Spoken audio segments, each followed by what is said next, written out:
মদিনার অলিতে গলিতে চলছে আনন্দ উৎসব, ঘরে ঘরে বইছে অনাবিল খুশির জোয়ার। বাচ্চাদের জন্য প্রস্তুত করা হচ্ছে নতুন নতুন জামা কাপড়। চারিদিকে এত আনন্দ, এত হই হুল্লোড়ের একটাই কারণ, দুদিন বাদে পালিত হতে যাচ্ছে মুসলিমদের সবচেয়ে বড় ধর্মীয় অনুষ্ঠান ঈদ। মদিনার ঘরে ঘরে যখন ঈদের খুশি, তখন হযরত ওমর রাদিয়াল্লাহু তাআলা আনহুর ঘরে দেখা গেল বিষণ্ণতা। তার ঘরে না ছিল বাড়তি কোনো উৎসব আয়োজন, না ছিল নতুন জামা তৈরির হিড়িক।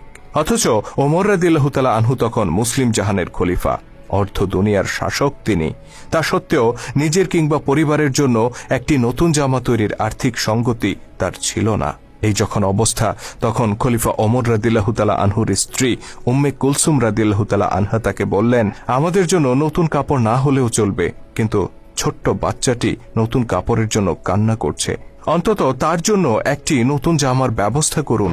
খলিফা নিজের অসহায়ত্ব প্রকাশ করে বললেন, তুমি জানো আমার নতুন কাপড় কেনার সামর্থ্য নেই, বাইতুল মাল থেকে যতটুকু ভাতা নেই তা দিয়ে কোনো রকম সংসার চলে।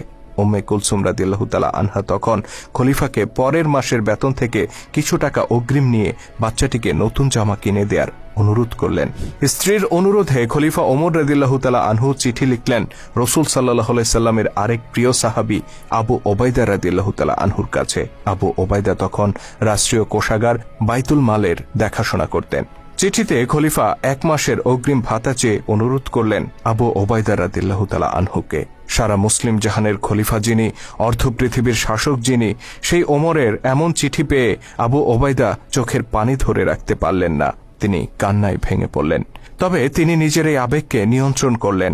চিঠি বাহকের হাতে অগ্রিম বেতন না দিয়ে তিনি বরং আরেকটি চিঠি ধরিয়ে দিলেন। সেই চিঠি যখন হাতে পৌঁছল, খলিফা ওমর রাদিয়াল্লাহু তাআলা আনহু তা পড়তে শুরু করলেন। আমিরুল মোমিনিন, অগ্রিম বেতন বরাদ্দের জন্য 2টি বিষয়ে আপনাকে ফয়সালা দিতে হবে। প্রথমত, আগামী মাস পর্যন্ত আপনি বেঁচে থাকবেন কিনা। দ্বিতীয়ত, বেঁচে থাকলেও আপনি খলিফার দায়িত্বে বহাল থাকবেন কিনা। হযরত আবু ওবায়দা রাদিয়াল্লাহু তাআলা আনহুর এই চিঠি পাঠ করে হযরত ওমর রাদিয়াল্লাহু তাআলা আনহু অঝরে কাঁদতে শুরু করলেন। তিনি উপলব্ধি করলেন তিনি একা নন, বরং এই উম্মাহকে ন্যায়ের শাসন উপহার দেওয়ার জন্য আবু ওবায়দার মতো বহু বিশ্বস্ত সাহাবী আজও বেঁচে আছেন। ইনি সেই আবু ওবায়দা যার সম্পর্কে স্বয়ং আল্লাহর নবী বলেছিলেন, প্রত্যেক জাতির একজন বিশ্বস্ত অভিভাবক আছেন, আমার উম্মতের বিশ্বস্ত অভিভাবক হচ্ছে আবু ওবায়দা ইবনুল জাররাহ। চিঠি পড়ে খলিফা ওমর রাদিয়াল্লাহু তাআলা আনহু 2 হাত তুলে আবু ওবায়দার জন্য দোয়া করে বললেন, ইয়া আল্লাহ, আবু ওবায়দার উপর রহম করুন, তার হায়াত দীর্ঘায়িত করুন। অতঃপর তিনি নিজের সন্তানের কাছে গিয়ে বললেন, আমি মুসলিমদের খলিফা, কথা সত্য, কিন্তু আমি তো রাষ্ট্রীয় সম্পদের মালিক নই, সকল সম্পদের মালিক সাধারণ মানুষ। শিশুটি পিতার আর্থিক অসচ্ছলতাকে মেনে নিল আর নতুন জামা পাওয়ার ইচ্ছা পরিহার করল।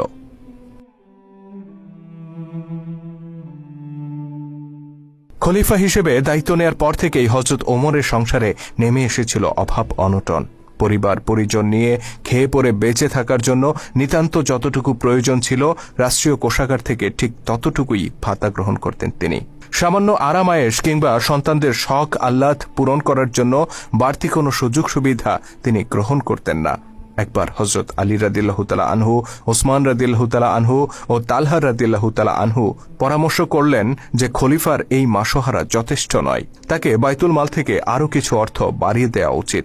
কিন্তু এই প্রস্তাব খলিফা ওমরের কাছে কে পেশ করবে? তাদের 3 জনের একজনেরও সাহস হল না।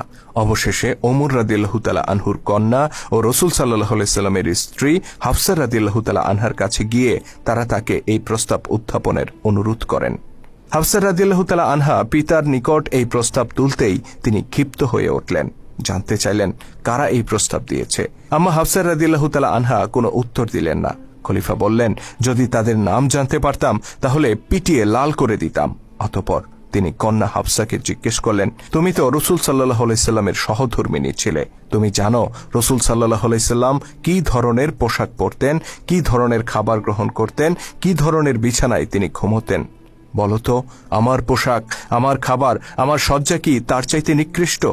হাফসা রাদিয়াল্লাহু তাআলা আনহা বললেন, না, নিকৃষ্ট নয়। খলিফা বললেন, তবে যারা এই প্রস্তাব পাঠিয়েছে তাদেরকে বলো, আমাদের নবী জীবনের যে আদর্শ স্থাপন করে গেছেন তা থেকে 1 চুল পরিমাণও আমি বিচ্যুত হব না।